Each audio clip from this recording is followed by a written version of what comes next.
হজরত ফাতিমা রাদিয়াল্লাহু তাআলা আনহার ইন্তেকালের দিন সকালে কি ঘটেছিল সকল মুসলিমের জানা উচিত। হজরত আলী রাদিয়াল্লাহু আনহু ফজরের নামাজ আদায় করার জন্য মসজিদে গেছেন। এদিকে হজরত ফাতিমা রাদিয়াল্লাহু তাআলা আনহা গায়ে অত্যন্ত জ্বর অবস্থায় ঘরের সমস্ত কাজ শেষ করেছেন।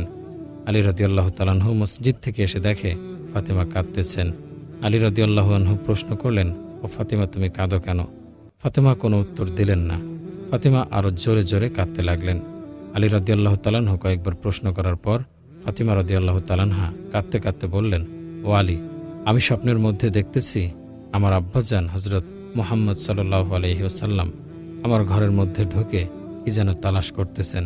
ঘর থেকে বাহির হওয়ার সময় আমি পেছন দিক থেকে আমার আব্বাজানকে ডাক দিলাম, ও আব্বাজান, আপনি কি তালাশ করতেছেন? আব্বাজান মুহাম্মদ রাসূলুল্লাহ সাল্লাল্লাহু আলাইহি সাল্লাম বললেন, ও আমার ফাতেমা, আমি তো তোমাকে তালাশ করতেছি, তোমাকে নিয়ে যাওয়ার জন্য। আরও বললেন, ও আমার ফাতেমা, আজকে তো তুমি রোজা রাখবা, সাহরি করবা আলীর দস্তরখানায়, আর ইফতার করবা আমি আব্বাজানের দস্তরখানায়। আলী রাদিয়াল্লাহু আনহু এই স্বপ্ন শোনার পর দুজনের বুঝতে বাকি থাকলো না যে ফাতিমা আজকে ইন্তেকাল করবেন। দুজন আরও জোরে জোরে কাঁদতে লাগলেন। এই সময়ের মধ্যে হজরত হাসান হোসেন রাদিয়াল্লাহু আনহু এসে জিজ্ঞাসা করতেছেন, ও আব্বাজান, ও আম্মাজান, আপনারা দুজনে কাঁদছেন কেন? ফাতিমা রাদিয়াল্লাহু আনহার একটা অভ্যাস ছিল, যখন হাসান হোসেন রাদিয়াল্লাহু আনহু কোনো কাজে বিরক্ত করতেন তখন দুজনকে নানাজানের কবরের কাছে যেতে বলতেন। আজকেও ফাতিমা বলেন, তোমরা দোনো ভাই এখন নানার কবরে চলে যাও। কবরের নিকট যাওয়ার সাথে সাথে কবর থেকে আওয়াজ আসলো, ও আমার আদরের নাতিরা, এই মুহূর্তে তোমরা আমার কাছে কেন আসছো? আমার কাছে তো সবসময় আসতে পারবা। এখন যাও, যে মায়ের চেহারার দিকে তাকিয়ে থাকো।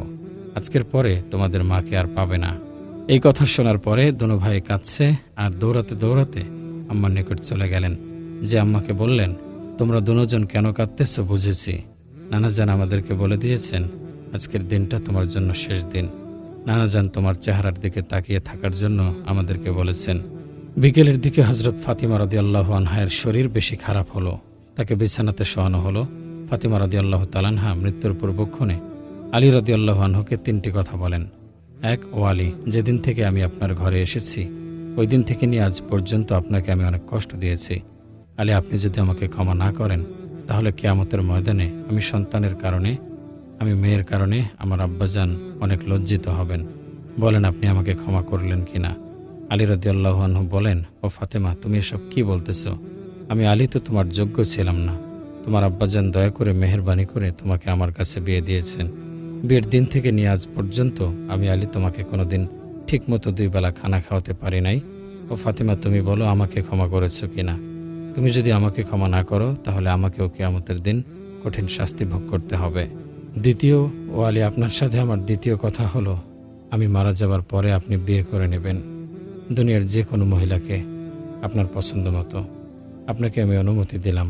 আর আমার বাচ্চা 2টাকে সপ্তাহে একটা দিন আপনার কোলের মধ্যে করে নিয়ে ঘুমাবেন। তৃতীয়, ও আলী, আপনার সাথে আমার তৃতীয় কথা হলো, হাসান হোসেন যখন বালেগ হবে তখন দোনো ভাইকে আল্লাহর রাস্তায় সুপর্দ করে দেবেন এবং আমাকে রাতের বেলায় দাফন করবেন। হজরত আলী রাদিয়াল্লাহু আনহু বললেন, তুমি নবীর মেয়ে, আমি সবখানে খবর দিয়ে তোমার দাফন করব, এতে সমস্যা কি? হজরত ফাতিমা রাদিয়াল্লাহু তাআলা আনহা বললেন, আমার কাফনের কাপড়ের উপর দিয়ে সবাই অনুমান করবে যে নবীর মেয়ে কতটুকু লম্বা ছিল, কতটুকু স্বাস্থ্য ছিল, এতে আমার পর্দা ভঙ্গ হবে। হজরত ফাতিমা রাদিয়াল্লাহু তাআলা আনহার ইন্তেকালের পর তার লাশের খাটিয়া বহন করার মানুষ মাত্র 3 জন, হজরত আলী রাদিয়াল্লাহু তাআলা আনহু এবং শিশু হাসান ও হোসেন রাদিয়াল্লাহু আনহুমা। হজরত আলী ভাবছিলেন যে খাটিয়া বহন করার জন্য মানুষ আরও একজন প্রয়োজন, তবে 4 কোনায় 4 জন কাঁধে নিতে পারবেন। এমন সময় হজরত আবু যর গিফারী রাদিয়াল্লাহু আনহু এলেন ও খাটিয়ার এক কোনা বহন করলেন। হজরত আলী প্রশ্ন করলেন, ও আবু যর, আমি তো কাউকে বলি নাই, আপনি জানলেন কিভাবে? হজরত আবু যর গিফারী রাদিয়াল্লাহু আনহু বলেন, আমি আল্লাহর রাসূল সাল্লাল্লাহু আলাইহি সাল্লামকে স্বপ্নে দেখেছি। তিনি বললেন, হে আবু যর, আমার ফাতিমার লাশ বহন করার জন্য লোকের অভাব, তুমি তাড়াতাড়ি চলে যাও। ও আলী, আমাকে তো হুজুর আকরাম সাল্লাল্লাহু আলাইহি সাল্লাম আসতে বলেছেন। হজরত ফাতিমা রাদিয়াল্লাহু তাআলা আনহাকে যখন কবরে নামাচ্ছেন তখন হজরত আবু যর গিফারী রাদিয়াল্লাহু আনহু কবরের কাছে গিয়ে কবরকে উদ্দেশ্য করে বললেন, হে কবর, তুই কি জানিস আজ তোর মধ্যে কাকে রাখছি? এটা জান্নাতের সকল মহিলাদের সর্দার ফাতিমা রাদিয়াল্লাহু তাআলা আনহা। কবর থেকে কোনো আওয়াজ নেই। এটা হজরত হাসান হোসাইনের আম্মা, এবারও কবর থেকে কোনো আওয়াজ নেই। এটা হজরত আলী রাদিয়াল্লাহু আনহুর স্ত্রী, এবারও কবর থেকে কোনো আওয়াজ নেই। এটা দোজাহানের বাদশাহের মেয়ে, খবরদার কবর বেয়াদবি করবে না।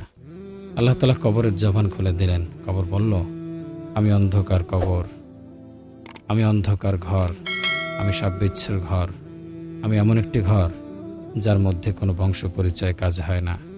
আমি দোজাহানের বাদশাহের মেয়ে ফাতেমাকে চিনি না, হজরত আলীর স্ত্রীকে চিনি না, হাসান হোসেনের আম্মাকে চিনি না, জান্নাতের মহিলাদের সর্দারিনীকে চিনি না।